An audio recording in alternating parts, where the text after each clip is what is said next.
सुंदरवन जंगल में टुनटुनी नाम की एक चिड़िया रहती थी। उसका कोई दोस्त नहीं था। एक दिन वो नदी पर पानी पीने गई थी। वहाँ बुलबुल और कबूतर आपस में बातें कर रहे थे। भैया, मुझे भी अपना दोस्त बना लो, मेरा कोई दोस्त नहीं है। चल भाग यहाँ से। बड़ी आई हमसे दोस्ती करने। तुम्हारी दोस्ती हम लोगों से नहीं हो सकती। तू मनहूस है। मनहूस, तूने अपने माँ बाप को खा लिया। तेरी दोस्ती के चक्कर में हम भी मारे जाएंगे। चलो बुलबुल यहाँ से कहीं और चलते हैं। तब तक आप लोग कमेंट में बताएं 96 - 34 कितने होते हैं। मेरा कोई दोस्त नहीं है, मुझसे कोई दोस्ती करना नहीं चाहता है। तभी एक बिल्ली अपने 2 बच्चों के साथ वहाँ आती है। दोस्त, डरो नहीं नन्ही चिड़िया। क्या तुम मेरे बच्चों का ध्यान कुछ समय के लिए रख सकती हो? मैं भोजन की तलाश में जा रही हूँ। मेरे बच्चे अभी बहुत छोटे हैं, इन्हें मैं अपने साथ नहीं ले जा सकती। अगर मैं इन्हें छोड़कर गई तो मेरे पीठ पीछे कोई इन्हें अपना शिकार न बना ले। मैं इस बात से डरती हूँ। तुमने मुझे दोस्त कहा है, मैं तुम्हारे बच्चों की देखभाल करूँगी। तुम आराम से भोजन की तलाश में जाओ। बच्चों की चिंता बिल्कुल भी मत करना। वो बिल्ली माँ अपने बच्चों को टुनटुनी के हवाले करके चली जाती है। काफी देर हो गई, लेकिन बिल्ली वापस नहीं आई। तब बिल्ली के बच्चे टुनटुनी से कहते हैं, आंटी, बहुत देर हो गई, मम्मी अभी तक नहीं आई। हाँ बच्चों, मुझे भी तुम्हारी माँ की अब चिंता हो रही है। चलो हम उन्हें देखने चलते हैं। टुनटुनी और बिल्ली के बच्चे अपनी माँ को ढूंढने लगते हैं। तभी बिल्ली के एक बच्चा चिल्लाता है, आंटी जल्दी आओ, ये देखो, यहाँ हमारी मम्मा के पैर के निशान हैं और खून पड़ा है। किसी ने हमारी मम्मा को मार डाला।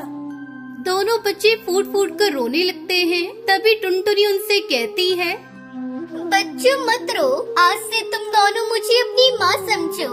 वैसे भी तुम दोनों के सिवा मेरा इस दुनिया में कोई नहीं। हम दोनों एक दूसरे का सहारा बनेंगे। उस दिन के बाद से टुनटुनी बिल्ली की बच्चों की माँ बनकर उन्हें पालने लगती है। एक दिन बुलबुल और बंटी कबूतर टुनटुनी के पास आते हैं। अरे मूर्ख चिड़िया, अपने दुश्मनों को साथ लेकर घूम रही हो। इन बिल्ली के बच्चों को अपने साथ क्यों रखा है? जब ये बड़े हो जाएंगे ना तो तुम्हें ही अपना निवाला बनाएंगे। अरे बंटी भैया, इनकी माँ मर चुकी है। मरने से पहले अपने बच्चों को वो मुझे सौंप गई थी। अब मैं ही इनकी माँ हूँ। याद करो वो दिन जिस दिन तुम दोनों ने मुझे अपना दोस्त मानने से इनकार कर दिया था। तब उस बिल्ली ने मुझे अपना दोस्त बनाया था। मैं उसे धोखा नहीं दे सकती। अब ये बच्चे मेरे हैं, ये मुझे अपनी माँ मानते हैं। बंटी कबूतर और बुलबुल वहाँ से चले जाते हैं। समय बीतने लगता है। वो बिल्ली के बच्चे बड़े हो जाते हैं। एक दिन उस जंगल में दुष्पास वहाँ आता है। वो टुनटुनी को घोंसले में अकेला पाकर उस पर हमला करता है। तभी टुनटुनी के वो दोनों बिल्ली के बच्चे उस बाज को बहुत मारते हैं और वहाँ से अधमरा करके भगा देते हैं। मेरे बच्चों, आज तुमने मेरी जान बचाकर माँ का प्यार का कर्ज उतार दिया है। तुम आजाद हो। तुम अपना जीवन अपनी मर्जी से बिता सकते हो। माँ, हम तुम्हें छोड़कर कहीं नहीं जाएंगे। अब से हम तुम्हें बिठा कर खिलाएंगे। तुम आज से आराम करोगी। जंगल जाकर हम तुम्हारे लिए भोजन लाया करेंगे। अपने बच्चों की बात सुनकर टुनटुनी रोने लगती है और सभी खुशी खुशी रहने लगते हैं।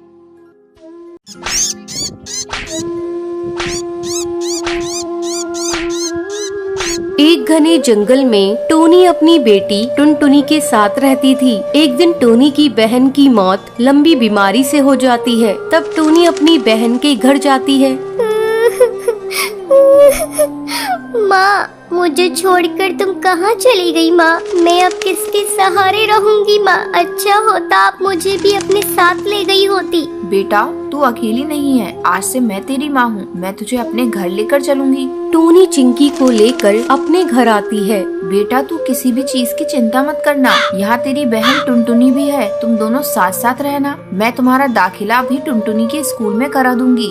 हाँ चिंकी, तुम चिंता मत करना। मैं टुनटुनी तुम्हारी बहन हूँ। आज से मैं भी तुम्हारा ध्यान रखूंगी। जल्द ही चिंकी पूरे घर में घुल मिल जाती है। टोनी टुनटुनी से ज्यादा चिंकी पर ध्यान देने लगती है। एक दिन टूनी किचन में खाना बना रही थी। माँ, खाने में क्या बनाया है? मुझे बहुत जोरों से भूख लगी है। रुक जा चिंकी, मैं अभी तुझे खाना निकाल कर दे रही हूँ। चिंकी किचन में पड़े चाकू को उठाकर उससे खेलने लगती है, तभी उसका पर कट जाता है। माँ, मेरा पर कट गया। चिंकी, तू भी ना बेटा चाकू लेकर क्यों खेल रही थी? रुक, मैं अभी तेरी मरहम पट्टी कर देती हूँ। थोड़ी देर बाद ये ले चिंकी, मैं तुझे अपने हाथों से खाना खिला देती हूँ। टूनी चिंकी को अपने हाथों से खाना खिलाने लगती है, तभी टुनटुनी वहाँ आती है। माँ, मुझे भी आपके हाथों से खाना खाना है। टुनटुनी, बच्ची नहीं है तू, अपने हाथ से भी खा सकती है। माँ, जब से चिंकी आई है तुमने मुझसे प्यार करना छोड़ दिया है। जाओ, मैं नहीं खाती, मुझे नहीं खाना। टुनटुनी, ये तू कैसी बातें कर रही है? चिंकी भी तो तेरी ही बहन है, तू देख नहीं रही इसके चोट लग गई है। माँ, मुझे फालतू की बातें नहीं सुननी, मैं अपने कमरे में जा रही हूँ। गुस्से में टुनटुनी अपने कमरे में चली आती है और सोचने लगती है, जब से ये चिंकी की बच्ची इस घर में आई है, माँ उसी को प्यार कर रही है। आज चिंकी की वजह से मुझे डांट खानी पड़ी है। मैं इसे नहीं छोड़ूंगी, इसे सबक सिखाकर ही रहूंगी। अगले दिन टुनटुनी, तू चिंकी को अपने साथ स्कूल ले जा। मैंने तेरा और चिंकी का टिफिन पैक कर दिया है। स्कूल में लंच होगा तो तू भी चिंकी को खिला देना। ठीक है माँ। टुनटुनी चिंकी को रेलवे ट्रैक से स्कूल ले आती है।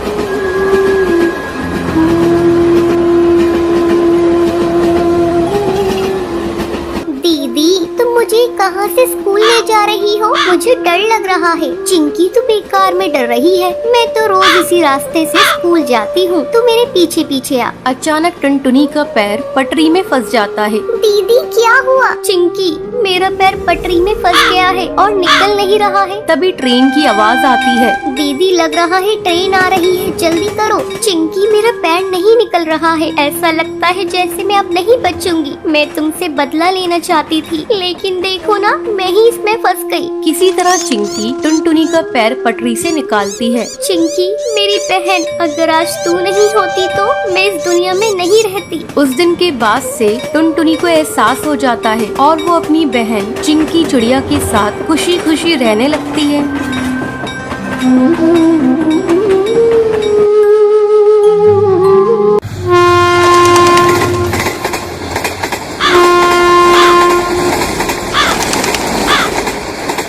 शिमला के जंगल में टुनटुनी चिड़िया अपने पति कालू कौवे के साथ रहती थी। कालू कौवे ने टुनटुनी से प्रेम विवाह किया था, जिसके चलते उनके घर वालों ने अपने घर से निकाल चुके थे। अब हम लोग कहाँ जाएंगे जी? हमारे घर वालों ने तो हमें घर से बाहर निकाल दिया। आपके पास तो अभी कोई काम भी नहीं है। कहाँ रहेंगे हम लोग और क्या खाएंगे?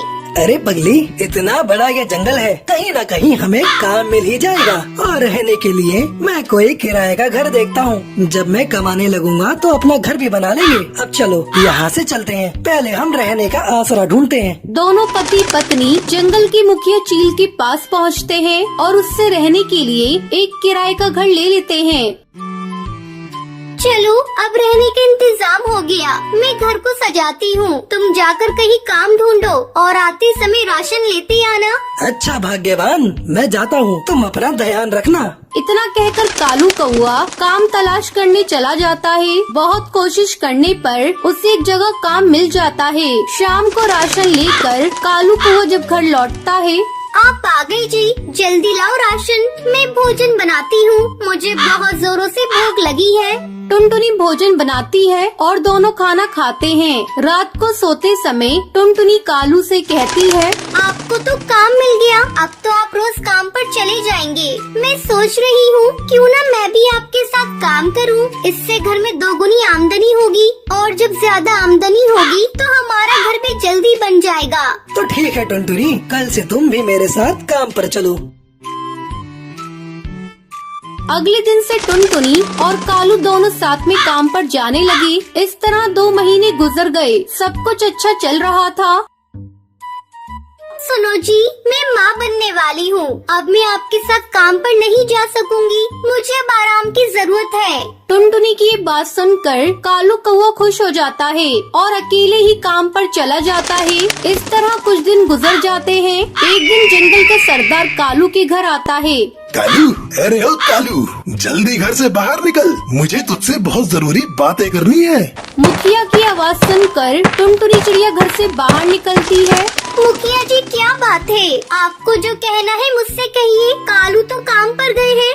जब कालू घर आ जाए तो उसे बता देना, इस महीने से घर का किराया दुगुना लगेगा, रहना है तो दुगुना किराया देना पड़ेगा।